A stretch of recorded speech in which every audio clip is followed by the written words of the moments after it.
இப்போ வந்து CNC basics பத்தி பார்க்க போறோம். சிஎன்சி பேசிக்ஸ் பார்த்தோம்னா ஜி கோட்ஸ் பத்தி எக்ஸ்பிளைன் பண்ண போறோம். இப்போ இந்த டாபிக் வந்து ஜி கோட்ஸ் பத்தி மட்டும் தான் எக்ஸ்பிளைன் பண்ண போறோம்.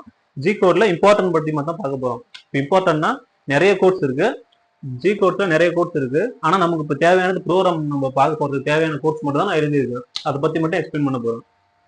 ஃபர்ஸ்ட் ஜி நாட்ங்கிறது ரேபிட் டிராவல்.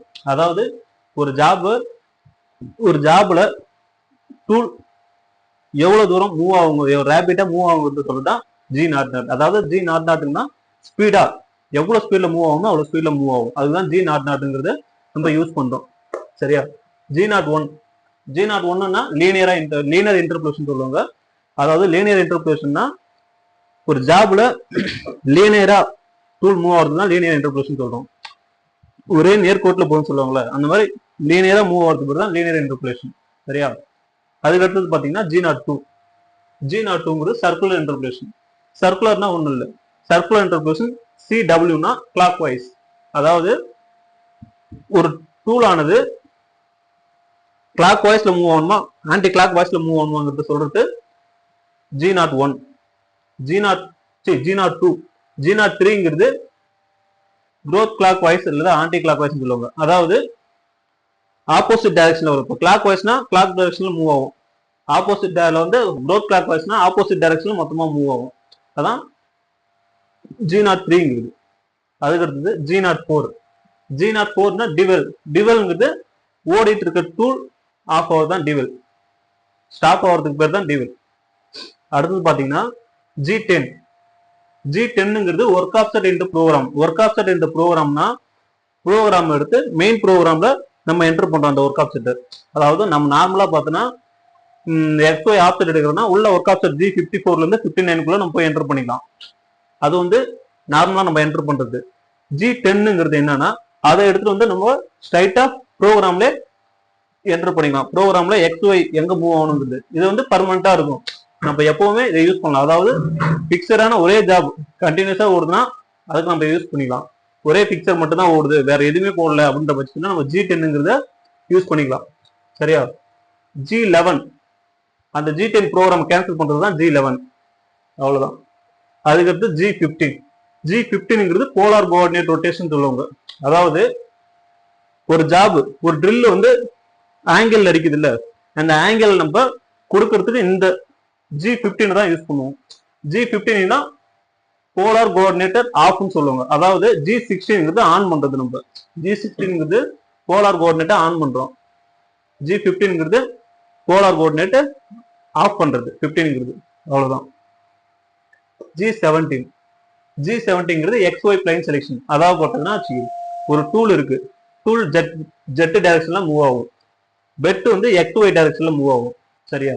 அப்ப அந்த XY டைரக்ஷனை எதை பேஸ் பண்ணி ஜெட் மூவ் ஆகும் கொடுக்கறதுக்காக இந்த G17 கொடுக்குறோம். G17 XY டைரக்ஷனை மெயின் பண்ணி தான் இந்த டூல் இறங்கும். அந்த டைரக்ஷன் கொடுக்கறதுக்காக தான் இந்த G17 தான் நம்ம யூஸ் பண்றோம். G20னா ஒண்ணும் இல்லை. இப்போ வந்து ப்ரோக்ராம் எதில் ஓடுது, இன்ச்சஸ்ல ஓடணுமா எம்எம்ல ஓடணுமான்னு கொடுக்கறதுக்காக இந்த G20 யூஸ் பண்றோம். G20ங்கிறது இன்ச்சஸ். நம்ம அப்ப இன்ச்சஸ்க்கு மட்டும் கொடுக்குறோம். இன்ச்சஸ் கொடுத்தா G21ங்கிறது எம்எம் கொடுக்குறோம். அவ்வளவுதான். நம்ம எம்எம்ல ப்ரோக்ராம் பண்ணோம்னா அது G21 கொடுப்போம். இன்ச்சஸ்ல ப்ரோக்ராம் பண்றோம்னா G20 கொடுப்போம். இவ்வளவுதான் இதுல. அதுக்கடுத்து பாத்தீங்கன்னா G28. ஒரு ப்ரோக்ராம் ஓடிட்டு இருக்கு, ஓடிட்டு வந்து டூல் ரெஃபரன்ஸ் பாயிண்ட்டுக்கு போகணும். டூல் ரெஃபரன்ஸ் பாயிண்ட் போகணும்னா G28 யூஸ் பண்ணும். அதாவது ஹோம் பொசிஷன் போகணும். அது ஜெட்டா இருக்கலாம், எக்ஸ் ஒய் எதுவுமே எல்லாமே ஹோம் பொசிஷன் போது G28ங்கிறத யூஸ் பண்ணுவோம். ஆபரேஷன் ஓடி முடிஞ்சிட்டு மெயின் ப்ரோக்ராம் அதாவது ஹோமுக்கு போயிடணும், ஹோம் பொசிஷன்ல போய் நின்னுடணும். அதுக்காக தான் இந்த G28ங்கிறத நம்ம யூஸ் பண்றோம். G40 கட்டர் காம்பன்சேஷன் கேன்சல் சொல்லுவாங்க. அதாவது கட்டர் காம்பன்சேஷனா இப்போ ஒரு ஜாப் இருக்கு. இப்ப ஃபார் எக்ஸாம்பிளுக்கு இதுதான் எனக்கு ஜாப்னு வச்சுக்கோங்க. இப்ப இந்த ஜாப்ல லெப்ட் ரைட் ரெண்டு பார்ப்போம். அதாவது ஜாபுக்கு உள்ள ஜாபுக்கு வெளியே ரெண்டு பார்க்கணும். இப்ப எனக்கு டூல் வந்து ஜாபுக்கு வெளியில ஓடணும். சரியா? ஜாபுக்கு வெளியில ஓடுறது, ஜாபுக்கு உள்ள ஓடுது. அதே மாதிரி அந்த மூவ்மெண்ட்டையும் பார்க்கணும். இப்போ டூல் இப்படி இறங்கி இந்த பக்கம் ஓடுதுன்னா G41 யூஸ் பண்ணுவோம். அதாவது cutter compensation right, cutter compensation டூலுக்கு வெளியே ஓடுனா ரைட் டைரக்ஷன் 41, டூலுக்கு ஜாபுக்கு வெளியே வருந்தா 41, ஜாபுக்கு உள்ள வருந்தா 42. இதுதான் யூஸ் பண்றோம். G41 42 இதான். அதுக்கு அடுத்தது G43.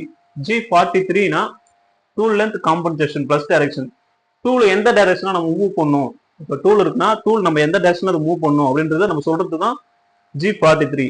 எனக்கு பிளஸ் டைரக்ஷன்ல மூவ் ஆகும் ஜாப், அங்கிருந்து எனக்கு பிளஸ் டைரக்ஷன்ல மூவ் ஆகும்னா G43ங்கிறத யூஸ் பண்ணுவோம். அதாவது டூல் டைரக்ஷன் எங்க மூவ் ஆகணுங்கிறது நம்ம கொடுக்கறதுக்காக G43 கொடுக்குறோம். G49. G49னா டூல் லென்த் காம்பன்சேஷன் கேன்சல் சொல்லுவாங்க. அதாவது ஓடி முடிஞ்ச பிறகு எப்பவுமே ஒரு ஆப்ரேஷன் வருதுன்னா அந்த ஆப்ரேஷன் முடிவுக்கு நம்ம ஒன்று கம்பல்சரி கொடுப்போம். G43ங்கிறது tool length compensation plus direction. Tool length plus டைரக்ஷன்ல தான் கொடுக்கணும் எப்பவுமே நம்ம. அதே 49ங்கிறது tool length plus direction cancel சொல்லுவாங்க. அதை கேன்சல் பண்றோம், அவ்வளவுதான். G54 இருந்து 59 வரைக்கும் ஒர்க் ஆஃப் செட். நான் சொல்லியிருந்தேன்ல முன்னாடி G10க்கு. இந்த G10 ஒர்க் ஆஃப் செட் எடுத்து மெயின் ப்ரோக்ராம்லேயே கொடுக்குறோம் நம்ம. இது உள்ள போய் கொடுக்குறோம், ஒர்க் ஆஃப் செட் உள்ள போயிட்டு கொடுக்குறோம், அவ்வளவுதான். இது இந்த 54 இருந்து 59 வரைக்கும் ஒர்க் ஆஃப் செட் உள்ள போயிட்டு கொடுக்குறோம். இதுல எது வரைக்கும் கொடுக்கலாம்? 54, 55, 56, 57, 58, 59 மொத்தமா ஆறு ஒர்க் ஆஃப் செட்டை நம்ம கொடுக்கலாம். போயிட்டு 6 ஒர்க் ஆஃப் செட்டை நம்ம எதாவது வேணாலும் போய் கொடுக்கலாம். அடுத்தது என்ன கொடுத்துருக்கோம்னா G68. G68 என்னன்னா ஒர்க் கோஆர்டினேட் ரொட்டேஷன். அதாவது எனக்கு ஒரு ப்ரொஃபைல் இருக்கு, XY டைரக்ஷன் இருக்கு, அதுல எனக்கு ஒரு ப்ரொஃபைல் இருக்கு. அந்த ப்ரொஃபைல எல்லா ஆங்கிள்லயும் தேவைப்படுது. இப்போ ஸ்கொயர் ஷேப்லயோ இல்ல சர்க்கிள் ஷேப்லயோ, சர்க்கிள் ஷேப்னா G16 இருக்கு. ஏதாவது ஒரு ப்ரொஃபைல் நமக்கு இருக்கு, அந்த ப்ரொஃபைல எனக்கு 4 இடம் 5 இடத்துக்கு நம்ம தேவைன்ற பட்சத்துல G68 யூஸ் பண்ணலாம். ஒரே ப்ரொஃபைல அப்படியே மிரர் மாதிரி சர்க்கிள் இன்டர்போலேஷன் சர்க்கிள் டைரக்ஷன்ல மூவ் பண்ணி வைக்கும். அதான் G68. G69ங்கிறது ஒர்க் கோஆர்டினேட் ரொட்டேஷன் கேன்சல் சொல்லுவாங்க. அதை கேன்சல் பண்றது எப்பவுமே நம்ம வந்து ஒரு ப்ரோக்ராம் இது பண்ணணும்னா அதை கேன்சல் பண்றதுக்கு ஒன்று கொடுத்தே ஆகணும். அதுதான் இந்த G69. G70. இந்த G70 சொல்ல வர்றதெல்லாம் லேத்துக்கு. G70ங்கிறது பினிஷிங் சைக்கிள், அது ஒரு பேட்டர்ன், அவ்வளவுதான். G71ங்கிறது rough turning cycle. Rough turning use பண்றோம்ல, அதுக்கு ரஃபிங் யூஸ் பண்றதுக்கு G71 யூஸ் பண்றோம். பினிஷிங்க்கு G70. அதே மாதிரி பேசிங், ஒரு ஜாப் சிலிண்ட்ரிக்கல் ஜாப் பேஸ் மட்டும் நம்ம யூஸ் பண்றதுக்காக G72 வந்து யூஸ் பண்றோம். அதாவது பேஸ்ல மட்டும் எனக்கு ப்ரோக்ராம் பண்ணணும்னா G72 யூஸ் பண்ணுவோம். சரியா? பேஸ்ல எனக்கு பினிஷிங் தேவைன்னா G70 யூஸ் பண்ணுவோம். அடுத்தது G73. G73ங்கிறது பேட்டர்ன் ரிப்பீட்டிங். அதாவது ஒரு ஃபார்மிங் ஜாப் இல்ல மோல்டிங் ஜாப் வந்திருக்கு, அந்த ஜாபுக்கு எனக்கு ப்ரோக்ராம் போட்டு கொடுக்கணும் அப்படின்ற பட்சத்தில் அதை யூஸ் பண்ணுவோம். அது என்ன ஃபார்மிங் ஜாப் மோல்டிங் ஜாப்னா, அச்சு பார்த்துருக்கீங்களா? ஃபார் எக்ஸாம்பிள் பிள்ளையார்லாம் செய்வாங்க, பிள்ளையாருக்கு அச்சு வைக்கிறாங்களா, அந்த மாதிரி அச்சு மாதிரி செஞ்சு அதுல வந்து எனக்கு ரஃபிங் பினிஷிங் எடுத்து கொடுக்க சொல்லுவாங்க. அப்ப நமக்கு மெட்டீரியல் வேஸ்டேஜ் குறையும். அதுக்காக இந்த G73 யூஸ் பண்ணோம், பேட்டர்ன் ரிப்பீட்டிங். சரியா? அடுத்து G74. G74னா ஒன்றும் இல்லை, ட்ரில்லிங் சைக்கிள்னு சொல்லுவாங்க, பெக்ட்ரில்னு சொல்லுவாங்க. அது வந்து இதெல்லாம் லேத்ல யூஸ் பண்றோம், பெக்ட்ரிலுக்கும் யூஸ் பண்றோம், பிளஸ் பேஸ் குருவிங்க்கும் அதுதான் யூஸ் பண்றோம் G74ங்கிறது. சரிங்களா? அதுக்கான பேட்டர்ன் அவ்வளவுதான். G75. G75 என்னன்னா ஐடி ஓடி, ஐடி குரூப் பண்றது, ஓடி குரூப் பண்றது, அதுக்கான பேட்டர்ன் போடுறது G75. G76. G76னா ஒண்ணும் இல்லை, த்ரெட்டிங் சைக்கிள்னு சொல்லுவாங்க. அதாவது நம்ம த்ரெட் பண்றோம்ல, த்ரெட்ல பேப்பரும் போடுறோம், நார்மல் த்ரெட் அடிக்கிறோம், இதுக்கு யூஸ் பண்றதுக்கு G76ங்கிறத யூஸ் பண்றோம். சரியா? அடுத்து என்ன கொடுத்துருக்கோம்னா G80. G80னா கேண்டர் சைக்கிள். கேண்டர் சைக்கிள் எல்லாமே ட்ரில்லிங்க்கு தான் வரும். இப்ப கேண்டர் சைக்கிள் கேன்சல் பண்றதுக்காக தான் G80ங்கிறத நம்ம கொடுக்குறோம். சரியா? அடுத்து G81. G81னா நார்மல் ட்ரில், நம்ம ட்ரில் போடுறதுக்கு நார்மலா ட்ரில் போடுறதுக்காக G81 யூஸ் பண்றோம். G82ங்கிறது ட்ரில் வித் டீவல். ட்ரில் வித் டீவல் நம்ம எது யூஸ் பண்றோம்னா, ஒரு கவுண்டர் போர் ஒன்று வருது பாத்தீங்களா, கவுண்டர் போர்லாம் யூஸ் பண்றதுக்காக நம்ம G82 யூஸ் பண்றோம். அதாவது 2 ப்ரொஃபைல் ஒரே ஏரியா வர்ற மாதிரி இருக்கும். அப்ப 2 டூலுக்கு போல ஒரே டூல, அதான் கஸ்டம் டூல் சொல்லுவாங்க, அதை போட்டு நம்ம யூஸ் பண்ணி ஸ்பாட்ல கிளியர் பண்ணி எடுக்கிறோம் வெளில. அதுக்காக தான் G82ங்கிறத யூஸ் பண்றோம். அதுல G82 கொடுக்கும்போது டிவல் டைம் நம்ம கொடுக்கணும், அப்பதான் உள்ள போயிட்டு பினிஷிங் ஆயிட்டு மேல வரும். சரியா? அவ்வளவு. அடுத்து G83. G83னா பெக்கிங் ட்ரில், பெக்கா எடுக்கும். 2 mm நம்ம எவ்வளவு பெக்கிங் கொடுக்குறோமோ அந்த பெக்கிங் ஏற்ற மாதிரி ட்ரில் எடுக்கும், அவ்வளவுதான் இந்த G83ங்கிறது. G73 ஹை ஸ்பீட் பெக் ட்ரில். இதுவும் அதே பெக்கிங் மாதிரி தான், இது டூல் டயா கம்மியா இருக்கும். அதே மாதிரி இதுக்கு லென்த் கொஞ்சம் கம்மியா தான். அதாவது மேக்சிமம் நாங்க வந்து ஒரு 12 mm 12 mm வந்து ஒரு 16 mm டெப்த் வரைக்கும் நம்ம G73 நாங்க யூஸ் பண்ணுவோம். G83ங்கிறது பெக்கா எடுக்கும், அவ்வளவுதான். சரியா? அடுத்தது பாத்தீங்கன்னா G84ங்கிறது டேப்பிங் சைக்கிள். டேப் வைக்கிறதுல டேப் ஓடுறதுக்காக G84ங்கிற கோட நம்ம யூஸ் பண்ணுவோம். G85ங்கிறது ரீமிங் சைக்கிள், அதாவது பினிஷிங்காக நம்ம யூஸ் பண்றோம். G85 ஓகேவா? ஒரு ரப்பிங்க்கு ஒரு டூல் ஓடிட்டு பினிஷிங்காக நம்ம யூஸ் பண்றோம். சரியா? அடுத்து G86னா ரஃப் போர். போரிங்ல ரஃப் போர் ஓட்டுறோம்ல, இந்த ரஃப் போருக்கு வந்து G86 நம்ம யூஸ் பண்றோம். சரியா? அடுத்தது G76 வந்து பினிஷிங் போர். பினிஷிங்க்கு நம்ம என்னென்ன யூஸ் பண்ணுவோம்னா ரீமிங் யூஸ் பண்ணுவோம், ரீமர் யூஸ் பண்ணுவோம், பைன் போர் யூஸ் பண்ணுவோம், எண்டு மில், இதெல்லாம் வந்து பினிஷிங்காக நம்ம யூஸ் பண்றது. சரியா? G90ங்கிறது அப்சல்யூட். அதாவது இதை பத்தி நம்ம டீட்டெயிலா பார்க்கணும்னா அடுத்து ப்ரோக்ராம் வீடியோ போடுவோம், வீடியோல தான் பார்க்க முடியும்.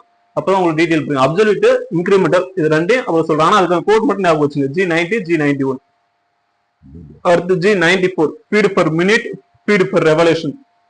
ஒரு மினிட்டுக்கு எவ்வளவு ஃபீட் சுத்திட்டு இருக்கு, அதாவது ரெவல்யூஷனுக்கு ஒரு சுற்றுக்கு எவ்வளவு ஃபீட் கட் எடுக்கிறோம், அதுதான் சொல்றது G94, 95. G96ங்கிறது கான்ஸ்டன்ட் சர்ஃபேஸ் ஸ்பீட் கண்ட்ரோல் சொல்லுவாங்க. அதாவது ஒரு ஜாப் இருக்கு, ஒரு சிலிண்டர் ஷேப்ல ஒரு ஜாப் இருக்குன்னு வச்சுக்கோங்க.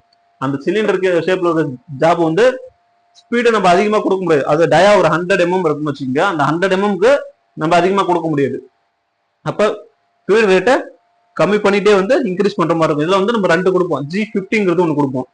G50 நான் எழுதல, மேக்ஸிமம் ஸ்பிண்டில் ஸ்பீடு சொல்லுவாங்க. அதாவது இந்த G96 நம்ம யூஸ் பண்ணும் போதெல்லாம் இந்த G50ங்கிறது கமாண்டா யூஸ் பண்ணணும் கம்பல்சரி. மேக்ஸிமம் ஸ்பிண்டில் ஸ்பீடுன்னு சொல்லுவாங்க. இந்த மேக்ஸிமம் ஸ்பிண்டில் ஸ்பீடை G96க்கு நம்ம கம்பல்சரி கொடுக்கணும். G96 கொடுத்து அதுல ஒரு ஸ்பிண்டில் ஸ்பீடு கொடுப்போம். G50ல போயிட்டு ஒரு ஸ்பிண்டில் ஸ்பீடு கொடுப்போம். G50ங்கிறது அதாவது எனக்கு ஒரு ஜாப்ல 100 mm டயா இருக்குன்னா டயா அதிகமாகிறது கம்மியாக நார்மல் ஸ்பீட்ல வரும். கிட்ட வர மேக்ஸிமம் ஸ்பீட்ல ஓட ஆரம்பிச்சிடும். G50ங்கிறது மேக்ஸிமம் ஸ்பீட்ல அதுவே ஆட்டோமேட்டிக்கா கலெக்ஷன் பண்ணி எடுத்துக்கும். ஆனா அதுக்கு இதுக்கும் மேக்ஸிமம் 50 கொடுக்கும்போது மேக்ஸிமத்துல கொடுப்போம். 96ல கம்மியா கொடுப்போம். 96ங்கிறது மேல இருந்து ஃபர்ஸ்ட் ஸ்டார்டிங் வரும்போது கம்மியா எடுத்துட்டே வரும். கிட்ட பினிஷ் ஃபேஸ் கிட்ட வரும்போது அதிகமா எடுக்கும். அதுதான் யூஸ் பண்றோம். G97ங்கிறது கான்ஸ்டன்ட் ஸ்பிண்டில் ஸ்பீட். அதாவது ஸ்பிண்டில் ஸ்பீட் நம்ம கொடுத்துருவோம். அந்த ஸ்பிண்டில் ஸ்பீடு ஸ்டார்டிங்ல இருந்து எண்டிங் வரைக்கும் அதே ஸ்பீட்ல தான் ஓடும். சரியா? அவ்வளவுதான். அதுக்கடுத்து G98னா இனிஷியல் லெவல் ரிட்டர்ன் சொல்லுவாங்க. ஒரு ஜாப் உள்ள ஓடி முடிச்சுட்டு இனிஷியல் லெவலுக்கு வந்துடும். அதாவது 50 நம்ம ஜெட் 15 கொடுத்துருப்போம்ல ஸ்டார்டிங்ல, ஜெட் 15 எது கொடுக்குன்னா 50 mm வந்து நின்றுட்டு அதுக்கப்புறம் இறங்கி ஓடுன்னு கொடுக்குறோம்ல, அதுதான். அப்ப இனிஷியல் லெவல் எதுனா அந்த ஜெட் 15 சொல்றதுன்னா 50ல வந்து நின்றுடும். அந்த 50 நின்றுட்டு ஒரு டைம் பிரேக்கிங் எடுக்கும் போதும் 50க்கு வந்துட்டு போகும். அதான் இனிஷியல் லெவல் ரிட்டர்ன். இதே ரிலீஃப் லெவல் ரிட்டர்ன்னா இறங்கிட்டு நம்ம ரிலீஃபுக்காக கொடுத்துருப்போம், ஒரு 3 mm 2 mm கொடுத்துருப்போம், அதுக்கேற்ற மாதிரி இறங்கி ஓடும். இவ்வளவுதான். இது வந்து பேசிக்ஸ். இந்த பேசிக்ஸ் தெரிஞ்சாதான் நம்ம அடுத்த இதுக்கு போக முடியும். பேசிக்ஸும் முழுசா கவர் பண்ணிட்டு அடுத்த இதுக்கு போகலாம். அவ்வளவுதான். இது ஃபர்ஸ்ட் ஃபுல்லா மைண்ட்ல வச்சிருந்தாதான் ப்ரோக்ராம் நடத்தினா உங்களுக்கு தெளிவா புரியும். இப்போ வந்து பேசிக் லெவல்ல இருக்க எல்லா ஸ்டூடெண்ட்ஸுக்கும் வந்து இப்போ எடுத்துட்டு இருக்க வீடியோல வந்து ஸ்டெப் பை ஸ்டெப்பா 1 by 1 போடுவோம். எல்லாமே கிளியரா பத்தி தெரிஞ்சுது. அவ்வளவுதான்.